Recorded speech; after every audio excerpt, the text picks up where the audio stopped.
ጤና ይስጥልን ሰበር መረጃ። ነገ የሚካሄደው ታሪካዊ የኢትዮጵያ 7ኛ ጠቅላላ ምርጫ ከፍተኛ ውጥረትና ሚስጥሮች የበረቱበት ክስተት ሆኗል። 54 ሚሊዮን ሕዝብ ድምጽ ለመስጠት በተመዘገበበት በዚህ ሰዓት ከበስተጀርባው ግን ማንም በግልጽ ሊናገረው የማይፈልገው እውነት አለ። የትኞቹ ታላላቅ ክልሎች ናቸው ከምርጫ ውጭ የሆኑት? የዓለም አቀፍ ሚዲያዎች እገዳስ በጀርባው ምን ይዟል? ዓለም አቀፉ የሚዲያ ተቋም ቢቢሲ ያወጣውን መረጃ በዝርዝር ይዘን ቀርበናል። እስከ መጨረሻው ከኛ ጋር ይቆዩ።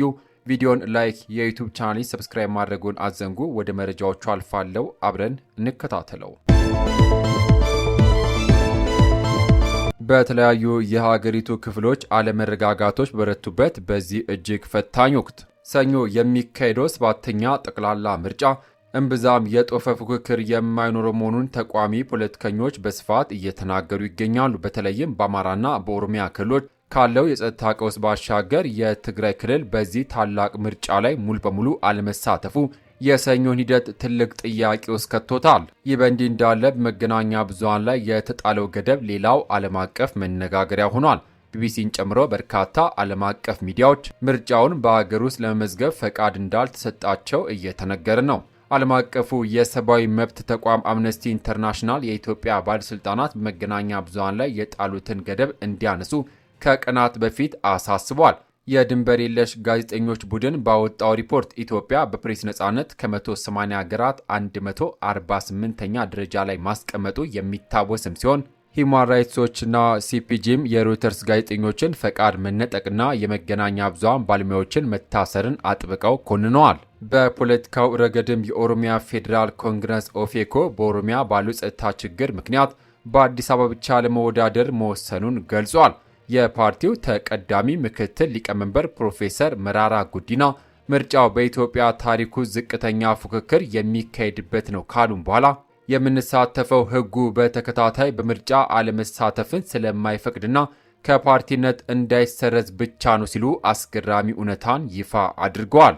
የትብብር ለኢትዮጵያ አንድነት ጸሐፊ ሚስጥረ ስላሴ ታምራትን በአማራና ኦሮሚያ ክልሎች የምርጫ ቅስቀሳ ማካሄድ አለመቻላቸውን ለቢቢሲ አረጋግጠዋል። በሌላ በኩል የጠቅላይ ሚኒስትር ዶክተር አብይ አህመድ ደጋፊዎች የኮሪደር ልማትን ጨምሮ ሌሎችም ትላልቅ ፕሮጀክቶች በመጥቀስ በአገሪቱ ትልቅ ለውጥ እየመጣ መሆኑን ይሞግታሉ።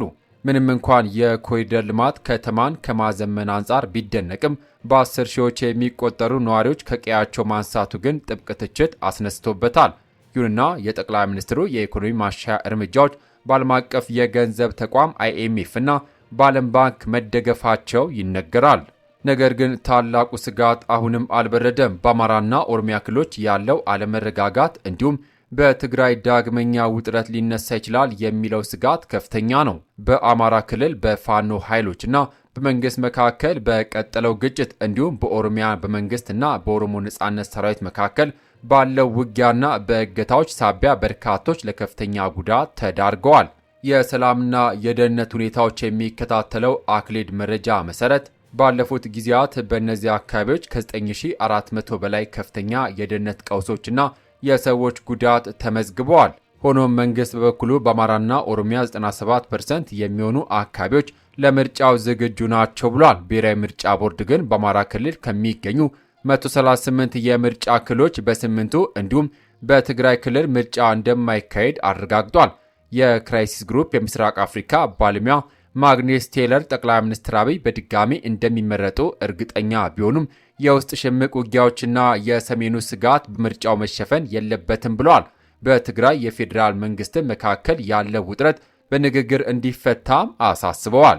ይህ ሁሉ ውጥረት ባለበት ሁኔታ ከ54 ሚሊዮን በላይ ዜጎች ለመመረጥ መመዝገባቸውን ምርጫ ቦርድ አስታውቋል።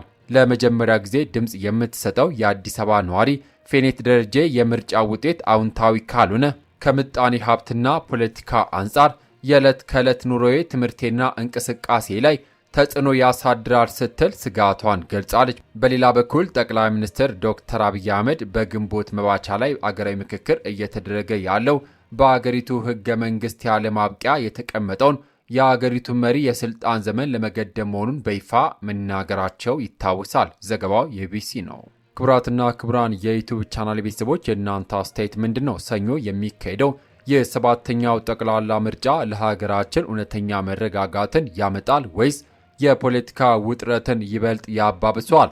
ወጣቷ ፌኔት እንዳለችው በዕለት ተዕለት ኑሯችን ላይ የሚኖረው ተጽዕኖ ምን ያህል ይበረታል? የእርስዎን ጠቃሚ አስተያየት ከታች በኮሜንት መስጫው ላይ አስፍሩልን። ቪዲዮን ከወደዱት ላይክ በማድረግና ሌሎች እንዲደርስ ያድርጉ። ከሀገራችን ከውጭ የሚሰሙ ዓለም አቀፍ መረጃዎችን በየቀኑ በሰዓታት ልዩነት ወደ እርስዎ እንዲደርሱ ደግሞ የዩቲዩብ ቻናላችንን ሰብስክራይብ ማድረግ፣ የደውል ምልክቷን መጫን ቤተሰብ ይሁኑ።